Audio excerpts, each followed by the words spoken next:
சொல்லிட்டே இருக்காங்க. அங்கருந்து வராங்க. வந்த உடனே அப்படியே கோவமா வராங்க. "விஜயா வா விஜயா வந்து உட்காரு வா. நான் பாரு கதைலாம் சொல்லிட்டு இருக்கேன். நல்ல கதை சொன்னேன். நீ கொஞ்சம் முன்னாடி வந்திருந்தா நீயும் கேட்டுருக்கலாம்" அப்படின்னு சொல்றாங்க.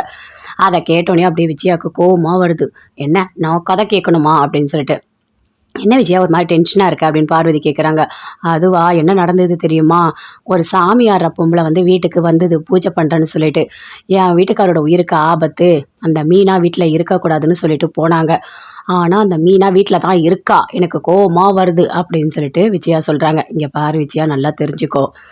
இந்த சாமி ஆடுறவங்க இவங்க எல்லாமே உண்மைய சொல்லுவாங்கன்னு கிடையவே கிடையாது. மீனா ரொம்ப ரொம்ப தங்கமான பொண்ணு. மீனாவ வீட்ட விட்டு வெளிய அனுப்பணும்னு நீ நினைக்கவே நினைக்காத சரியா?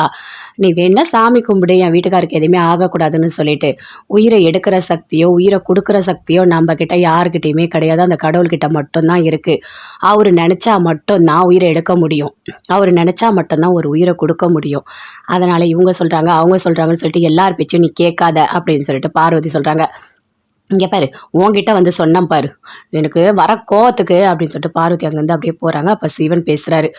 "என்ன இவங்கள பார்க்கவே ரொம்ப கஷ்டமா இருக்கு" அப்படின்னு சொல்லிட்டு. "இங்க பாரு சிவன், அதெல்லாம் ஒண்ணுமே கிடையாது. மீனா ரொம்ப ரொம்ப நல்ல பொண்ணு. ஆனா மீனா இருக்கக்கூடாதுன்னு சொல்லிட்டு விஜயா நினைப்பா. அதுக்காக இப்படிலாம் பண்ணிட்டு இருக்கா" அப்படின்னு பார்வதி சொல்றாங்க. "ஆமா, ஆமா. அவங்க ரொம்ப நல்லவங்க தான்" அப்படின்னு சொல்லிட்டு 2 பேருமே சேர்ந்து பேசிட்டு இருக்காங்க. அப்படியே வீட்டுக்கு டென்ஷனாவே வராங்க. எல்லாருமே வீட்ல தான் இருக்காங்க. மீனா, முத்து, அண்ணாமலை எல்லாருமே இருக்காங்க. டென்ஷனா வந்து உட்காந்துட்டு இருக்காங்க. "எங்க போயிட்டு வர?" அப்படின்னு அண்ணாமலை கேட்குறாரு. "இங்க பாருங்க உங்களுக்கு ஒண்ணு தெரியுமா? இந்த வீட்டுக்கு ஒரு சாமி ஆடுறவங்க வந்தாங்கல்ல" அப்படின்னு சொல்லிட்டு விஜயா சொல்றாங்க. "யாரு? அந்த ஃப்ராடு பொம்பளையா?" அப்படின்னு முத்து கேட்குறாரு. "ஐயோ! வாய மூடு. அவ ஒண்ணும் ஃப்ராடெல்லாம் கிடையாது. அவங்க ரொம்ப ரொம்ப நல்லவங்க. அவங்க கோயில்ல எல்லாருக்கும் குறி சொல்லிட்டு இருந்தாங்க. அப்ப நான் போய் தெரியாம ஒளிஞ்சு பார்த்தேன். அப்போ ஒருத்தவங்களுக்கு ஆண் குழந்தை தான் பிறக்கும் அப்படின்னு சொன்னாங்க தெரியுமா? அம்மா இதுல என்னம்மா இருக்கு? ஒண்ணு ஆண் குழந்தை பிறக்கும், இல்ல பெண் குழந்தை பிறக்கும். இதுல என்ன இருக்கு?" அப்படின்னு சொல்லிட்டு ரவி சொல்றாரு. "ஏய் ரவி! என்ன ஏன்டா இப்படி கடுப்பேத்திட்டு இருக்க? என்ன கோவப்படுத்தாத. நான் சொல்றத கேளு. அந்த அம்மா எது சொன்னாலும் அப்படியே நடக்குது. என் புருஷனோட உயிர் எனக்கு ரொம்ப முக்கியம். ஐயோ கடவுளே! மீனா ஒழுங்கா வீட்ட விட்டு வெளிய போயிடு. நீ இந்த வீட்ல இருக்காத. என் புருஷன் தான் எனக்கு வேணும்" அப்படின்னு விஜயா சொல்றாங்க. "இங்க பாரு விஜயா, நீ பண்றது ரொம்ப பெரிய தப்பா இருக்கு. நீ இப்படி பேசாத. மீனா ரொம்ப ரொம்ப தங்கமான பொண்ணு. யாரோ இவங்க சொன்னாங்க, அவங்க சொன்னாங்கன்னு சொல்லிட்டு வீட்ல இருக்கவங்கள போட்டு அப்படியே டார்ச்சர் பண்ணிட்டு இருக்காத. நீ பண்றது எல்லாமே தப்பா இருக்கு" அப்படின்னு அண்ணாமலை சொல்றாரு. "பேசுங்க, பேசுங்க. எல்லாரும் என்னைய திட்டுங்க. ஏன்னா நான் சொல்றது எதையுமே நீங்க கேட்க மாட்டீங்க. நீங்க அப்படிதான் பேசுவீங்க. ஆனா அந்த பொம்பள சொன்னதெல்லாம் நடந்துச்சு. என்னால தாங்கவே முடியாது" அப்படின்னு விஜயா சொல்றாங்க. "அப்படிலாம் ஒண்ணுமே நடக்காது விஜயா. நல்லா தெரிஞ்சுக்கோ. நடக்கிறத தடுக்கிற சக்தி நம்மகிட்ட இல்ல" அப்படின்னு சொல்லிட்டு அண்ணாமலை சொல்றாரு. "இங்க பாருங்க உங்களோட உயிர் எனக்கு ரொம்ப முக்கியம்" அப்படின்னு சொல்லிட்டு விஜயா ரொம்ப ஃபீல் பண்ணிட்டு இருக்காங்க. அப்படியே வராரு மனோஜ். சுத்தி சுத்தி ஹோட்டல் பக்கம் பார்க்குறாரு. எந்த ரூம் அப்படின்னு சொல்லிட்டு அப்படியே செக் பண்ணிட்டே வராரு. உள்ள ரோகிணி இருக்காங்க. அப்படியே வராரு. "ஏய் இங்க தான் இருக்கியா நீ? இங்க பாரு. ஒழுங்கா டிவோர்ஸ் எனக்கு குடுக்குறேன்னு சொல்லிட்டு இந்த பத்திரத்துல நீ சைன் பண்ணு" அப்படின்னு அப்படியே காட்டுறாரு. "வா மனோஜ் வா. என்ன மனோஜ் இப்படி பண்ணிட்டு இருக்க? உன் பொண்டாட்டி தானே நானு.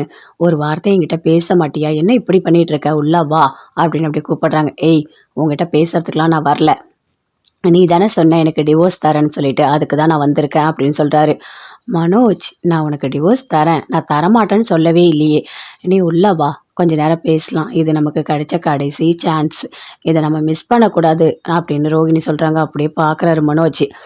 "இங்க பாரு குடு. அந்த பத்திரத்த குடு. நான் படிக்கிறேன்" அப்படின்னு ரோகிணி வாங்கி அப்படியே படிக்கிறாங்க. படிக்கும்போது, "ஓ! இனிமே எனக்கு வந்து டிவோர்ஸ் குடுக்க சம்மதம்" அப்படின்னு படிக்கிறாங்க. "இங்க பாரு மனோஜ், நான் சைன் பண்றேன். எனக்கு முழு சம்மதம். உன்ன விட்டு பிரியறதுக்கு" அப்படின்னு ரோகிணி சொல்றாங்க. அப்படியே மனோஜ் பார்க்குறாரு. "இங்க பாரு மனோஜ், இதுக்கு முன்னாடி மேல ஒரு வாட்டி பாரு" அப்படின்னு சொல்றாங்க. அப்படியே மேல பார்க்குறாரு மனோஜ். பார்த்தோனே அப்படியே ஷாக் ஆகுறாரு. "என்னது இது?" அப்படின்னு கேட்குறாரு. "மனோஜ் உனக்கு தெரியலையா? நான் உன்னை விட்டு பிரிஞ்ச அந்த நிமிஷமே நான் செத்துருவேன். அதனால தான் நான் மேல தூக்கு போடுறதுக்காக நான் வந்து புடவையெல்லாம் கட்டி வச்சிருக்கேன். எப்படி இருக்கு?" அப்படின்னு கேட்குறாங்க. அத கேட்டோனே அப்படியே மனோஜுக்கு கோவமா வருது. டென்ஷனா இருக்கு. "ஏய்! நீ எதுக்கு சாகறதுக்காக என்ன இங்க வர சொன்ன?" அப்படின்னு மனோஜ் கேட்குறாரு. "என்ன மனோஜ் இப்படி பேசுற? உனக்கு நான் சைன் பண்ணிட்டா ஒரு நிமிஷம் கூட நான் உயிரோட இருக்க மாட்டேன் மனோஜ். உன்னை எனக்கு அந்த அளவுக்கு பிடிக்கும். நான் எப்படி வந்துட்டு உனக்கு டிவோர்ஸ் குடுத்துட்டு நான் வந்துட்டு உயிரோட இருக்க முடியும்? உனக்கு பத்திரத்துல சைன் பண்ண உடனேயே நான் அங்க தூக்கு போட்டுட்டு அப்படியே தொங்கிடுவேன். நீ கவலையே படாத. அதுக்கப்புறம் உங்க அம்மா, நீ எல்லாருமே சேர்ந்து சந்தோஷமா இருங்க. என்னை விட்டு பிரியணும்னு இப்படி முடிவு பண்ணிட்ட. அதனால தான் நான் இப்படி ஒரு முடிவு எடுத்திருக்கேன். வா நான் சைன் பண்றேன் வா" அப்படின்னு சொல்றாங்க. "இரு, இரு, இரு, இரு. நில்லு, நில்லு. நீ அதெல்லாம் பண்ணக்கூடாது. இப்போது என்னை எதுக்காக நீ இங்க வர சொல்லியிருக்க? நீ தூக்கு மாட்டிக்கிட்டு என்னை மாட்டி விட போறியா? அப்படின்னு மனோஜ் கேட்குறாரு. ஐயோ! மனோஜ் அப்படிலாம் ஒன்றுமே இல்ல மனோஜ். நீ எல்லாமே தப்பா தான் புரிஞ்சுக்கிற. இங்க பாரு உன் பொண்டாட்டி உன் மேல உயிரா இருக்கான்றது உனக்கு ஏன் புரியவே மாட்டுது? I love you Manoj. நீ இல்லாம என்னால இருக்கவே முடியாது மனோஜ். புரிஞ்சுக்கோ மனோஜ். சரி வா, நீ சைன் பண்ணு. நானும் சைன் பண்றேன். நான் தூக்கு போட்டுக்கிறேன். நான் சாகுறேன் சரியா? அப்படிதானே உன்னோட ஆசை? நீ நல்லா இரு. நீ நல்லா இருக்கணும் சரியா? அப்படின்னு ரோகிணி சொல்றாங்க. ஐயய்யோ! எனக்கு நீ சைனும் பண்ண தேவையில்ல, நீ எதுவும் பண்ண தேவையில்ல அப்படின்னு அப்படியே தப்பிச்சு ஓட பார்க்குறாரு. அப்படியே ரோகிணி ஓடி போய் கதவ லாக் பண்றாங்க. "ஏய்! என்ன பண்ணிட்டு இருக்க நீ?" அப்படின்னு கேட்குறாரு. "இங்க பாரு மனோஜ், நீ இந்த ரூம விட்டு வெளிய போக முடியாது" அப்படின்னு ரோகிணி சொல்றாங்க. "என்ன எல்லாம் பிளான் பண்ணி தான் என்ன வர சொல்லியிருக்கியா?" அப்படின்னு அப்படியே ஓடுறாரு. பாத்ரூம்குள்ள ஓடி போய் லாக் பண்ணிக்கிறாரு. "என்ன மனோஜ் பாத்ரூம்ல போயிட்ட?" அப்படின்னு ரோகிணி கேட்குறாங்க. ஐயய்யோ! என்ன பண்றதுன்னு தெரியலையே! இப்படி வந்து ஹோட்டல்ல மாட்டிக்கிட்டோமே இவகிட்ட. எப்படி தப்பிச்சு போறது ஒண்ணுமே புரியலையே! அப்படின்னு சொல்லிட்டு, சரி அம்மாவுக்கு ஃபோன் பண்ணலாம் அப்படின்னு பாத்ரூம்ல இருந்து விஜயாக்கு ஃபோன் பண்றாரு. அவங்களும் அட்டெண்ட் பண்றாங்க. "டேய்! காலைல எங்கடா போன? சொல்லாம கொள்ளாம எங்கடா போன?" அப்படின்னு கேட்குறாங்க விஜயா. "அம்மா நீ வேறம்மா, நான் தெரியாம வந்து ஒரு ஹோட்டல்ல மாட்டிக்கினேம்மா." எதுக்குடா அங்க போன?" "அம்மா அந்த ரோகிணி தாம்மா என்ன வர சொன்னா. பத்திரத்துல நான் சைன் பண்றேன். டிவோர்ஸ் நான் தரேன்னு சொன்னாம்மா. அத நம்பிதாம்மா நான் வந்தேன். கடைசியில என்ன வீட்டுக்குள்ள வச்சு லாக் பண்ணிட்டாம்மா. அந்த ரூம்குள்ள லாக் பண்ணிட்டு தூக்கு போட்டுப்ப. சைன் பண்ணா" அப்படின்னு சொல்றாம்மா. "அம்மா எனக்கு என்ன பண்றதுன்னே தெரியலம்மா. எப்படியாவது என்ன காப்பாத்தும்மா" அப்படின்னு விஜயா சொல்றாங்க. "டேய் மானங்கெட்டவனே! அவள தேடி போனல்ல. இதெல்லாம் உனக்கு தேவையா? ஏன்டா ஏன்டா இப்படி என்ன படுத்தி எடுக்குற? எங்கடா இருக்க? எந்த ஹோட்டல்ரா?" அப்படின்னு கேட்குறாங்க. அந்த ஹோட்டல் பேரு எல்லாத்தையுமே சொல்றாரு. "சரி இரு நான் வரேன்" அப்படின்னு விஜயா அப்படியே டென்ஷனா வராங்க. ஐயோ கடவுளே! அம்மா வர வரைக்கும் நம்ம இந்த ரூம விட்டு வெளிய போகவே கூடாது. போனா அவ்வளோதான். இவ ஏதோ ஒரு பிளான் போட்டு நம்மள மாட்டி விடலான்னு நல்லா பிளான் போட்டிருக்கா. கடவுளே என்ன காப்பாத்து அப்படின்னு சொல்லிட்டு அப்படியே ஒரு மாதிரி டென்ஷனாவே பாத்ரூம்குள்ளேயே இருக்காரு. "மனோஜ், நீ எவ்வளோ நேரம் மனோஜ் பாத்ரூம்குள்ளேயே இருப்ப? ஏன் மனோஜ் இப்படி பண்ற? உன் கூட நான் 2 வருஷம் வாழ்ந்திருக்கேன். நம்ம 2 பேரும் எவ்வளோ சந்தோஷமா இருந்திருக்கோம். நீ ஏன் மனோஜ் இப்படிலாம் பண்ணிட்டு இருக்க? நீ வெளிய வா மனோஜ். நம்ம 2 பேரும் பேசலாம் வா" அப்படின்னு கூப்பிடுறாங்க. "இங்க பாரு, நான் உன் கூட பேசுறதுக்குலாம் நான் வரல. நான் வரமாட்டேன்" அப்படின்னு சொல்றாரு. "என்ன மனோஜ் இப்படி பேசிட்டு இருக்க? மனோஜ் வா மனோஜ்" அப்படின்னு கூப்பிட்டுட்டே இருக்காங்க. ஐயோ கடவுளே! இந்த ராசுச்சிக்கிட்ட வந்து மாட்டிக்கின்னே இப்ப நான் என்ன பண்ண போறேன்னு தெரியலையே! அம்மா எப்ப வந்து என்ன காப்பாத்தி கூட்டிட்டு போறாங்கன்னு தெரியலையே! அப்படின்னு சொல்லிட்டு மனோஜ் அப்படியே டென்ஷனா இருக்காரு. இந்த ரோகிணிய நம்பி நாம இந்த ஹோட்டலுக்கு வந்தது தப்பு தான். எவ்வளோ நேரம் கழிச்சு நமக்கு இந்த புத்தி வருது. இவ வேற தூக்க மாட்டிப்பேன்னு சொல்றா. செத்து கித்து நம்மள கொண்டு போய் ஜெயில்ல வச்சுருவாங்களோ! ஐய்யய்யோ! நம்மளால ஜெயில் சாப்பாடுலாம் சாப்பிட முடியாது. இவகிட்ட இருந்து எப்படியாவது தப்பிச்சு போணும். கடவுளே எனக்கு ஹெல்ப் பண்ணு அப்படின்னு சொல்லிட்டு மனோஜ் பாத்ரூம்லயே இருந்துன்னு அப்படியே புலம்பிக்கிட்டே இருக்காரு. மீனா போறாங்க.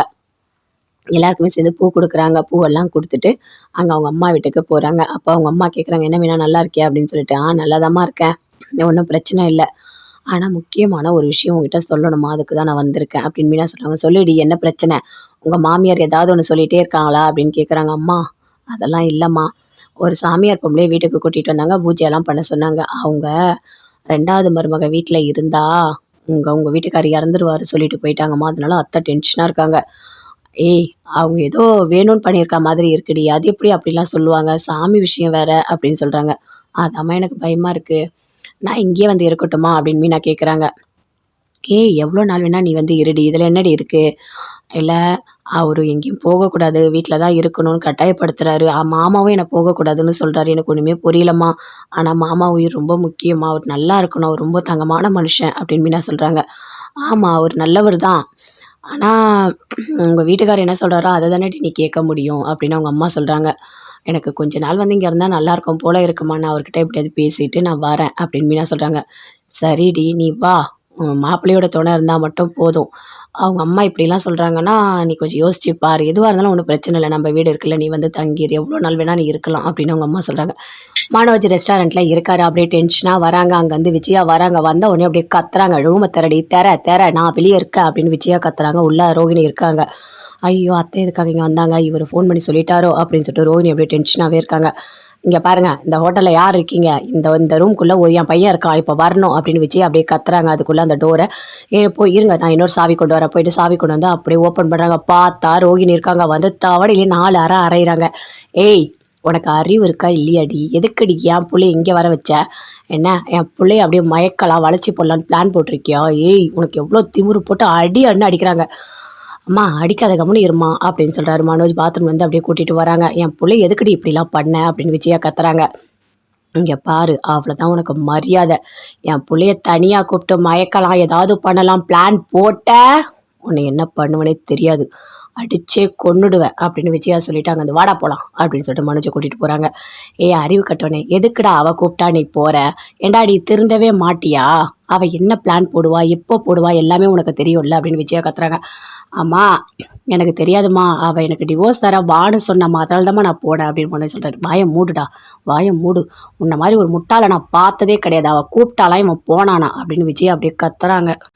என்ன ஆண்டி, என்னையே அடிச்சிட்டிங்களா நீங்கள்? ஓ, ஆனால் ஒன்று, நீங்கள் என்ன வேணால் பண்ணுங்க, என்னோடய மனோஜ் எனக்கு தான், கண்டிப்பாக அவனை நான் விடவே மாட்டேன்.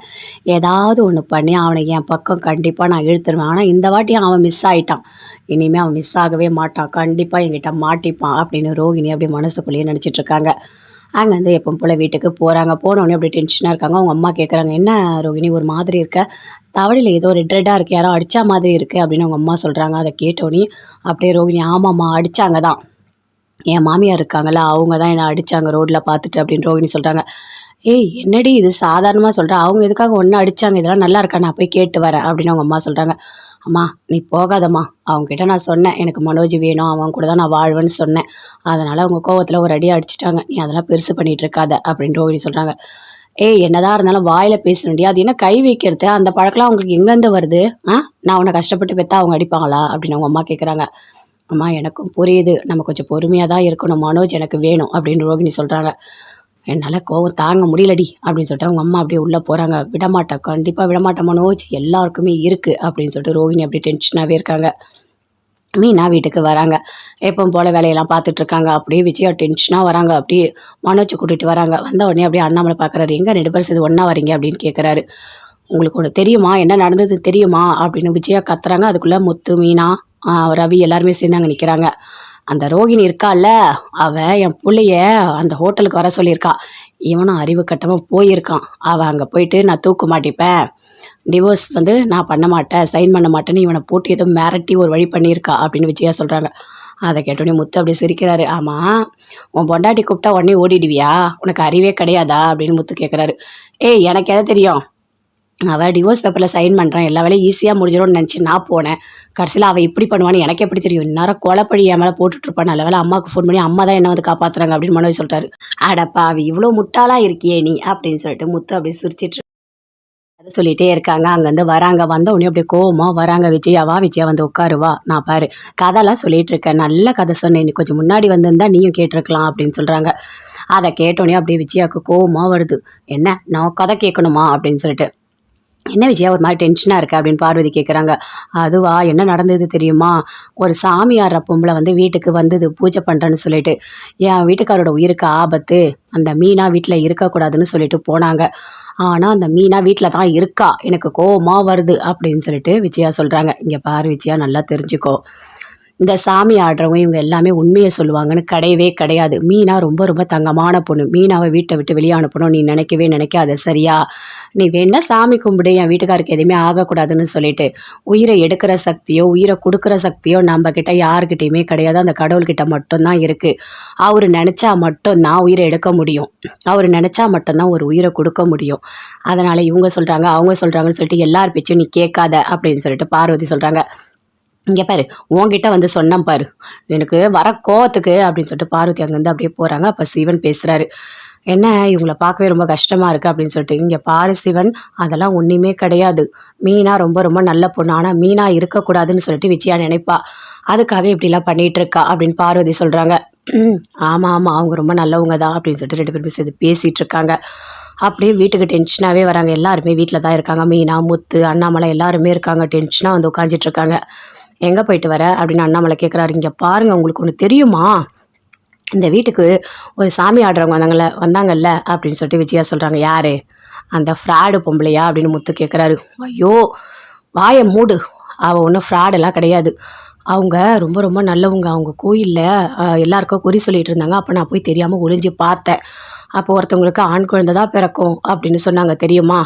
அம்மா இதில் என்னம்மா இருக்குது, ஒன்று ஆண் குழந்தை பிறக்கும் இல்லை பெண் குழந்தை பிறக்கும், இதில் என்ன இருக்குது அப்படின்னு சொல்லிட்டு ரவி சொல்கிறாரு. ரவி, என்னை ஏன்டா இப்படி கடுப்பேற்றிட்டு இருக்க, என்னை கோவப்படுத்தாத, நான் சொல்கிறத கேளு, அந்த அம்மா எது சொன்னாலும் அப்படியே நடக்குது, என் புருஷனோட உயிர் எனக்கு ரொம்ப முக்கியம், ஐயோ கடவுளே, மீனா ஒழுங்காக வீட்டை விட்டு வெளியே போய்ட்டு நீ இந்த வீட்டில் இருக்காத, என் புருஷன் தான் எனக்கு வேணும் அப்படின்னு விஜயா சொல்கிறாங்க.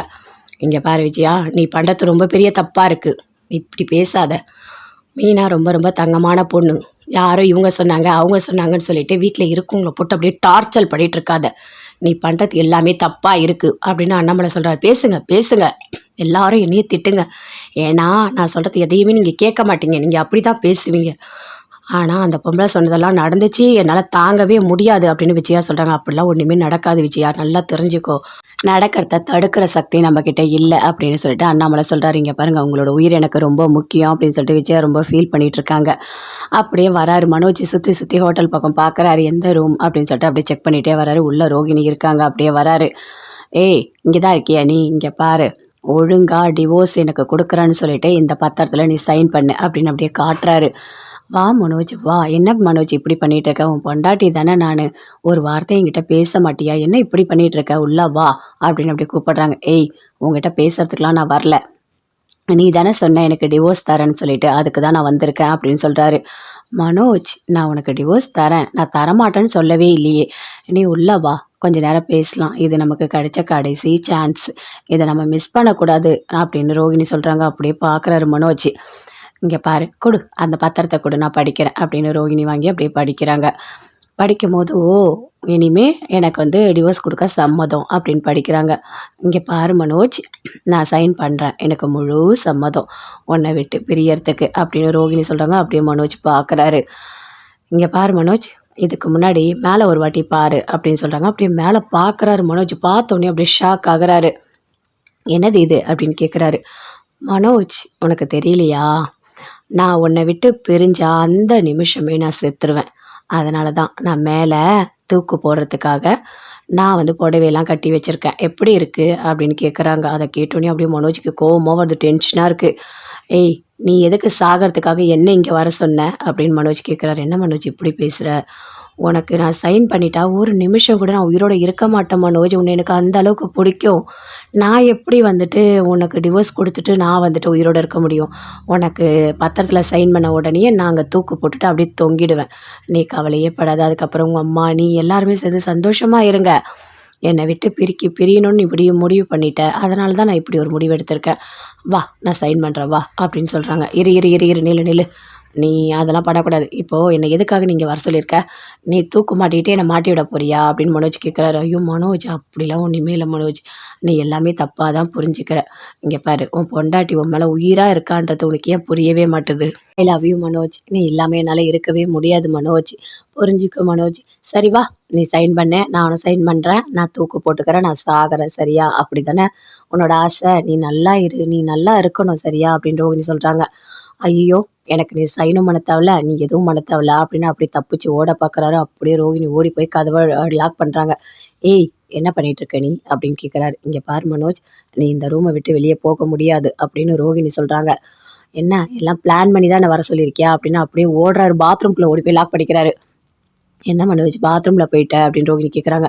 ஐயோ என்ன பண்ணுறதுன்னு தெரியலையே, இப்படி வந்து ஹோட்டலில் மாட்டிக்கிட்டோமே இவகிட்ட, எப்படி தப்பிச்சு போகிறது ஒன்றுமே புரியலையே அப்படின்னு சொல்லிட்டு சரி அம்மாவுக்கு ஃபோன் பண்ணலாம் அப்படின்னு பாத்ரூமில் இருந்து விஜயாவுக்கு ஃபோன் பண்ணுறாரு. அவங்களும் அட்டன் பண்ணுறாங்க. டேய் காலைல எங்கடா போனேன்? சொல்லாமல் கொள்ளாமல் எங்கடா போனேன் அப்படின்னு கேட்குறாங்க விஜயா. அம்மா நீ வேறம்மா, நான் தெரியாமல் வந்து ஒரு ஹோட்டலில் மாட்டிக்கினம்மா. எதுக்குடா அங்கே போனேன்? அம்மா அந்த ரோகிணி அம்மா என்னை வர சொன்னா, பத்திரத்தில் நான் சைன் பண்ணுறேன், டிவோர்ஸ் நான் தரேன்னு சொன்னாம்மா, அதை நம்பி தாம்மா நான் வந்தேன். கடைசியில் என்னை வீட்டுக்குள்ளே வச்சு லாக் பண்ணிட்டாம்மா. அந்த ரூம்குள்ளே லாக் பண்ணிவிட்டு தூக்கு போட்டுப்பேன் சைன் பண்ணா அப்படின்னு சொல்கிறாம்மா. அம்மா எனக்கு என்ன பண்ணுறதுன்னு தெரியலம்மா, எப்படியாவது என்னை காப்பாற்றுமா அப்படின்னு விஜயா சொல்கிறாங்க. டேய் மானங்கட்டவனே, அவளை தேடி போனல, இதெல்லாம் உனக்கு தேவையா? ஏண்டா ஏண்டா இப்படி என்னை படுத்தி எடுக்கிற? எங்கடா இருக்க? எந்த ஹோட்டல்ரா அப்படின்னு கேட்குறாங்க. அந்த ஹோட்டல் பேர் எல்லாத்தையுமே சொல்கிறாரு. சரி இரு நான் வரேன் அப்படின்னு வச்சு அப்படியே டென்ஷனாக வராங்க.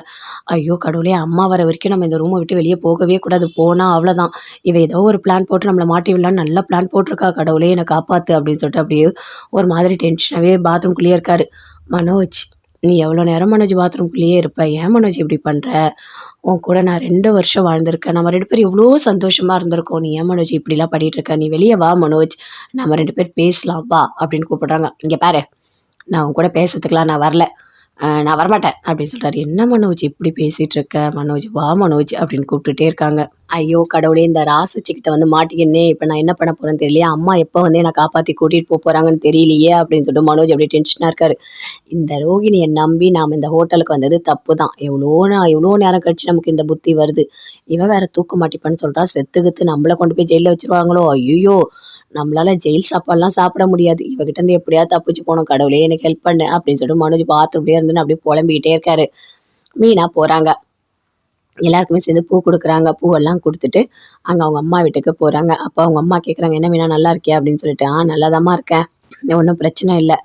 ஆனால் முக்கியமான ஒரு விஷயம் உங்ககிட்ட சொல்லணுமா, அதுக்கு தான் நான் வந்திருக்கேன் அப்படின்னு மீனா சொல்கிறாங்க. சொல்லிடி என்ன பிரச்சனை, உங்கள் மாமியார் ஏதாவது ஒன்று சொல்லிகிட்டே இருக்காங்களா அப்படின்னு கேட்குறாங்க. அம்மா அதெல்லாம் இல்லைம்மா, ஒரு சாமியார் பொம்பளையை வீட்டுக்கு கூட்டிகிட்டு வந்தாங்க, பூஜையெல்லாம் பண்ண சொன்னாங்க. அவங்க 2வது மருமக வீட்டில் இருந்தா உங்கள் வீட்டுக்காரர் இறந்துருவாரு சொல்லிட்டு போயிட்டாங்கம்மா, அதனால அத்தை டென்ஷனாக இருக்காங்க.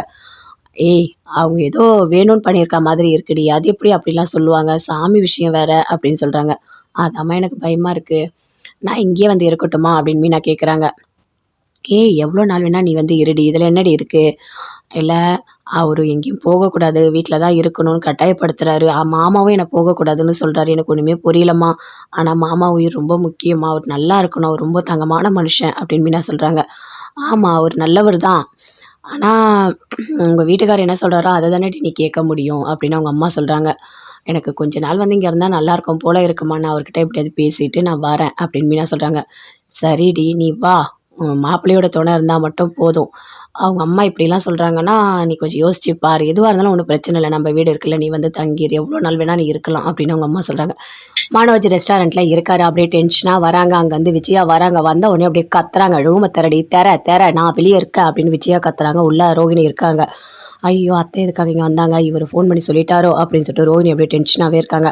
இங்கே பாருங்கள், இந்த ஹோட்டலில் யார் இருக்கீங்க, இந்த ரூம்குள்ளே என் பையன் இருக்கான், இப்போ வரணும் அப்படின்னு விஜய் அப்படியே கத்துறாங்க. அதுக்குள்ளே அந்த டோரை போய் இருங்க, நான் இன்னொரு சாவி கொண்டு வரேன். போயிட்டு சாவி கொண்டு வந்து அப்படியே ஓப்பன் பண்ணுறாங்க. பார்த்தா ரோகிணி இருக்காங்க. வந்து தவடையிலே 4 அறை அரைகிறாங்க. ஏய் உனக்கு அறிவு இருக்கா இல்லையாடி, எதுக்கடி என் பிள்ளைய இங்கே வர வச்ச, என்ன என் பிள்ளைய அப்படியே மயக்கலாம் வளைச்சி போடலான்னு பிளான் போட்டிருக்கியா, ஏய் உனக்கு எவ்வளோ திமிரு போட்டு அடிக்கிறாங்க. அம்மா அடிக்காத கம்முன்னு இருமா அப்படின்னு சொல்கிறாரு மனோஜ். பாத்ரூம் வந்து அப்படியே கூட்டிகிட்டு வராங்க. என் பிள்ளை எதுக்கடி இப்படிலாம் பண்ண அப்படின்னு விஜயா கத்துறாங்க. இங்கே பாரு அவ்வளோதான் உனக்கு மரியாதை, என் பிள்ளைய தனியாக கூப்பிட்டு மயக்கலாம், ஏதாவது பண்ணலாம், பிளான் போட்ட உன்னை என்ன பண்ணுவனே தெரியாது, அடிச்சே கொன்னுடுவேன் அப்படின்னு விஜயா சொல்லிட்டாங்க. அந்த வாடா போகலாம் அப்படின்னு சொல்லிட்டு மனோஜை கூட்டிகிட்டு போகிறாங்க. அறிவு கட்டவனே, எதுக்குடா அவள் கூப்பிட்டா நீ போகிற, ஏண்டா நீ திருந்தவே மாட்டியா, அவள் என்ன பிளான் போடுவா எப்போ போடுவா எல்லாமே உனக்கு தெரியும்ல அப்படின்னு விஜயா கத்துறாங்க. அம்மா எனக்கு தெரியாதும்மா, அவள் எனக்கு டிவோர்ஸ் தர வான்னு சொன்னம்மா, அதனால தான்மா நான் போனேன் அப்படின்னு மனோஜ் சொல்கிறாரு. வாயை மூடுடா, வாயை மூடு, உன்ன மாதிரி ஒரு முட்டாளை நான் பார்த்ததே கிடையாது, அவள் கூப்பிட்டாலாம் இவன் போனானா அப்படின்னு விஜயா அப்படியே கத்துறாங்க.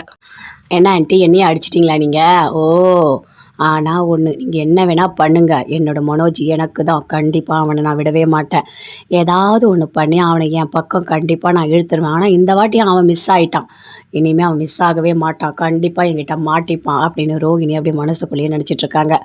அங்கேருந்து எப்போ போல் வீட்டுக்கு போகிறாங்க. போனோடனே அப்படி டென்ஷனாக இருக்காங்க. அவங்க அம்மா கேட்குறாங்க, என்ன ரோகிணி ஒரு மாதிரி இருக்க, தவளையில் ஏதோ ரெட்டாக இருக்குது, யாரோ அடித்தா மாதிரி இருக்குது அப்படின்னு அவங்க அம்மா சொல்கிறாங்க. அதை கேட்டோடனே அப்படியே ரோகிணி, ஆமாம்மா அடித்தாங்க தான், என் மாமியார் இருக்காங்களா அவங்க தான் என்னை அடித்தாங்க ரோட்டில் பார்த்துட்டு அப்படின்னு ரோகிணி சொல்கிறாங்க. ஏய் என்னடி இது சாதாரணமாக சொல்கிறேன், அவங்க எதுக்காக ஒன்று அடித்தாங்க, இதெல்லாம் நல்லா இருக்கா, நான் போய் கேட்டு வரேன் அப்படின்னு அவங்க அம்மா சொல்கிறாங்க. அம்மா நீ போகாதம்மா, அவங்ககிட்ட நான் சொன்னேன் எனக்கு மனோஜ் வேணும், அவன் கூட தான் நான் வாழ்வேன்னு சொன்னேன், அதனால் அவங்க கோவத்தில் ஒரு அடி அடிச்சிட்டாங்க, நீ அதெல்லாம் பெருசு பண்ணிகிட்டு இருக்காத அப்படின்னு ரோகிணி சொல்கிறாங்க. ஏய் என்னதான் இருந்தாலும் வாயில் பேச வேண்டிய, அது என்ன கை வைக்கிறது, அந்த பழக்கம்லாம் அவங்களுக்கு எங்கேருந்து வருது, நான் உன்னை கஷ்டப்பட்டு பெற்றா அவங்க அடிப்பாங்களா அப்படின்னு அவங்க அம்மா கேட்குறாங்க. அம்மா எனக்கும் புரியுது, நம்ம கொஞ்சம் பொறுமையாக தான் இருக்கணும், மனோஜ் எனக்கு வேணும் அப்படின்னு ரோகிணி சொல்கிறாங்க. என்னால் கோவம் தாங்க முடியலடி அப்படின்னு சொல்லிட்டு அவங்க அம்மா அப்படியே உள்ளே போகிறாங்க. விடமாட்டேன், கண்டிப்பாக விடமாட்டேன் மனோஜ், எல்லாருக்குமே இருக்குது அப்படின்னு சொல்லிட்டு ரோகிணி அப்படியே டென்ஷனாகவே இருக்காங்க. மீனா வீட்டுக்கு வராங்க. எப்பவும் போல் வேலையெல்லாம் பார்த்துட்ருக்காங்க. அப்படியே விஜயா டென்ஷனாக வராங்க. அப்படியே மனோஜை கூட்டிகிட்டு வராங்க. வந்த உடனே அப்படியே அண்ணாமலை பார்க்குறாரு. எங்கே 2 பேரும் சேர்ந்து ஒன்றா வரீங்க அப்படின்னு கேட்குறாரு. உங்களுக்கு ஒன்று தெரியுமா, என்ன நடந்தது தெரியுமா அப்படின்னு விஜயா கத்துறாங்க. அதுக்குள்ளே முத்து, மீனா, ரவி எல்லாருமே சேர்ந்து அங்கே நிற்கிறாங்க. அந்த ரோகிணி இருக்கால, அவள் என் பிள்ளைய அந்த ஹோட்டலுக்கு வர சொல்லியிருக்கா, இவனும் அறிவு கட்டமாக போயிருக்கான். அவள் அங்கே போயிட்டு நான் தூக்க மாட்டிப்பேன், டிவோர்ஸ் வந்து நான் பண்ண மாட்டேன், சைன் பண்ண மாட்டேன்னு இவனை போட்டு ஏதோ மிரட்டி ஒரு வழி பண்ணியிருக்கா அப்படின்னு விஜயா சொல்கிறாங்க. அதை கேட்டோடனே முத்து அப்படியே சிரிக்கிறாரு. ஆமாம், உன் பொண்டாட்டி கூப்பிட்டா உடனே ஓடிடுவியா? உனக்கு அறிவே கிடையாதா அப்படின்னு முத்து கேட்குறாரு. ஏய் எனக்கு எதை தெரியும், அவள் டிவோர்ஸ் பேப்பரில் சைன் பண்ணுறான், எல்லா வேலையும் ஈஸியாக முடிஞ்சிடும்னு நினச்சி நான் போனேன். கடைசியில் அவள் இப்படி பண்ணுவான்னு எனக்கு எப்படி தெரியும்? இந்நேரம் கொலைப்பழி என் மேலே போட்டுட்ருப்பான். நல்ல வேலை அம்மாவுக்கு ஃபோன் பண்ணி அம்மா தான் என்ன வந்து காப்பாற்றுறாங்க அப்படின்னு மனோஜ் சொல்லிட்டாரு. அடப்பா அவ இவ்வளோ முட்டாளாக இருக்கியே நீ அப்படின்னு சொல்லிட்டு முத்து அப்படி சிரிச்சிட்டு இருக்காரு அங்கே.